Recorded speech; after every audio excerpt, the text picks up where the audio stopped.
तो दोस्तों फिर से स्वागत है आपका मेरा चैनल स्टडी विद रावत में।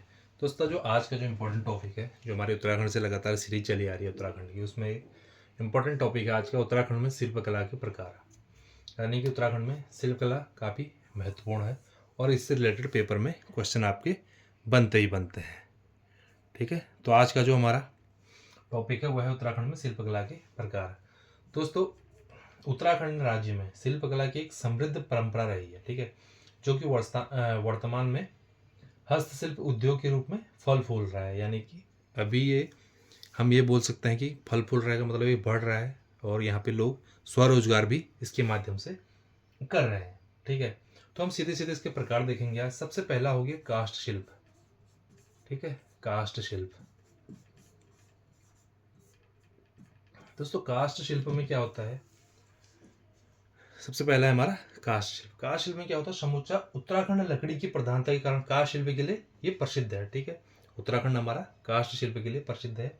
यहाँ पे लकड़ी से, काष्ठ शिल्प का मतलब होगी लकड़ी।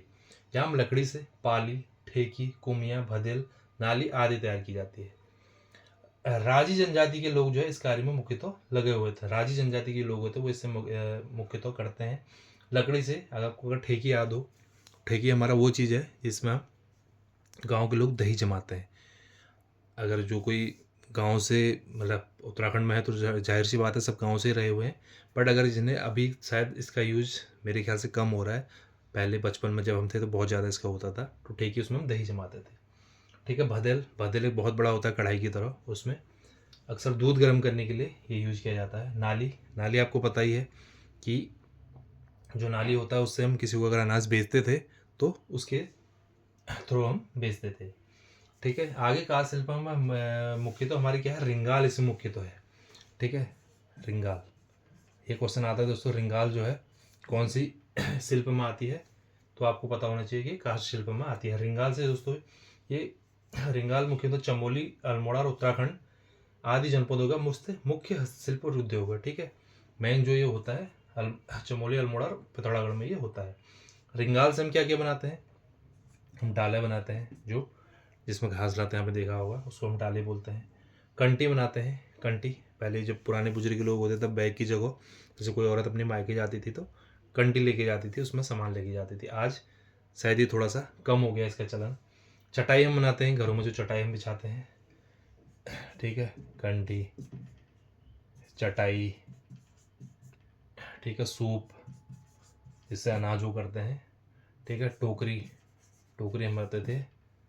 ठीक है, मोस्टा आदि बनाए जाते हैं। ठीक है, जिनका उपयोग घरेलू एवं कृषि कार्यों के लिए किया जाता है। जो मैंने बताया, हम घरेलू यूज और कृषि कार्यों के लिए इनका करते हैं। दूसरा है दोस्तों बांस। बांस से भी हम यहाँ पे सूप डालें, कंटी, छापरी, टोकरी आदि बनाते हैं। बेत, बेत से हम टोकरियाँ, फर्नीचर आदि बनाते हैं। केले का तना होता है, उससे भी हम भृगराज की विभिन्न मूर्तियाँ बनाई जाती हैं। केले के तने से हम क्या बनाते हैं, अलग अलग मूर्तियाँ बनाते हैं। तो ये था हमारा पहला काष्ठ शिल्प। ठीक है, अब दूसरा है हमारा रेशा एवं कालीन शिल्प। रेशा एवं कालीन शिल्प।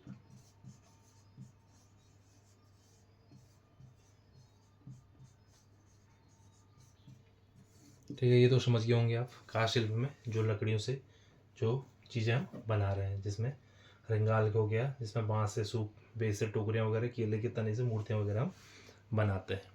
अगला दोस्तों है हमारा रेशा एवं कालीन शिल्प। इसमें क्या होता है दोस्तों, रेशा में बेसिकली राज्य के अनेक क्षेत्रों में भांग के पौधे से प्राप्त रेशों से कुथले, कंबल, दरी, रस्सियाँ आदि तैयार किए जाते हैं। किससे करते हैं, भांग के पौधे से। ठीक है, भांग, इसके पौधे से हम क्या बनाते हैं, कंबल, दरी, रस्सियाँ हम आदि तैयार करते हैं भांग के पौधे से। ठीक है, ये हमारा रेशा एवं कालीन शिल्प में आता है। यानी कि बेसिकली जो होता है ना, पिथौरागढ़ के धारचूला और मुंशारी में यहाँ पे जहाँ पे ज़्यादा होता है। और पिथौरागढ़ में हम भेड़ों की ऊन से भी यहाँ पे हम कंबल, पसीना, चुटका, दल, थुलमा और पंखी हम इससे बनाए जाते हैं। तो ये सब हमारे आते हैं रेशा एवं कालीन शिल्प में। तीसरा है दोस्तों हमारा मृत्तिका शिल्प। मृत्तिका शिल्प,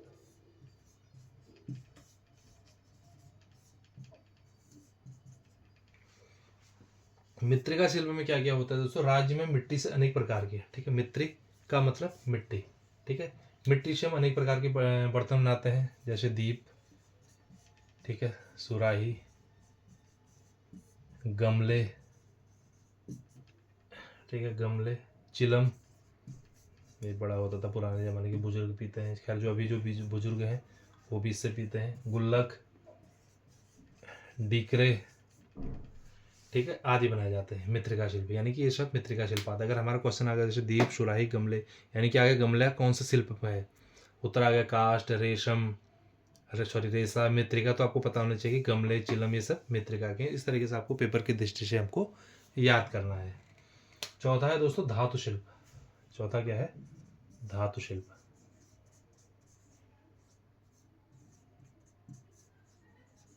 धातु शिल्प। अब धातु शिल्प में कौन कौन से आते हैं देखिए।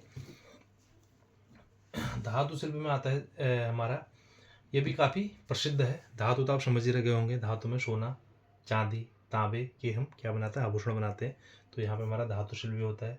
राज्य में क्या है, जो टमटा समुदाय के लोग हैं ना, वो ज़्यादातर यूज करते हैं। टमटा समुदाय के लोग हमारे एल्यूमिनियम, तांबा, पीतल आदि धातु से घरेलू एवं पूजा गृह के लिए बर्तन बनाए जाते हैं। तो हमारा क्या आ गया, धातु शिल्प में आ गया। अब अगला है हमारा चरम शिल्प।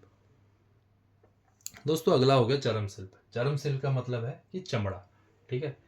चमड़े का हम बेसिकली क्या क्या बनाया जाता है, चमड़े का कार्य करने वालों को हम बारडई या सारकी भी कहा जाता है। यानी कि जो चमड़े का उत्तराखंड में काम करता है ना, उसको हम बोलते हैं बारडई, ठीक है, बारडई या सारकी।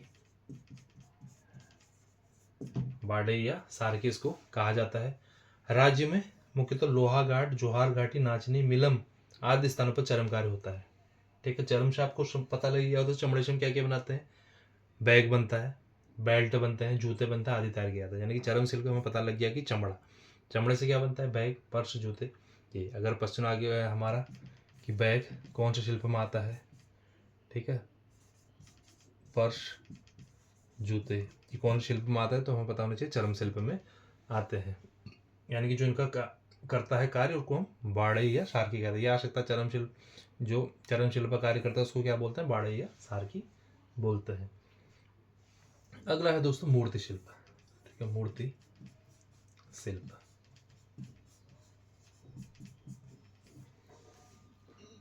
अगला है मूर्ति शिल्प। मूर्ति शिल्प आपको दोस्तों पता ही है, मूर्ति कला भी हमारी परंपरा रही है। यहाँ से प्राचीन मूर्तियों में हम उत्तर तथा दक्षिण की कला का अद्भुत समन्वय दिखाई देता है।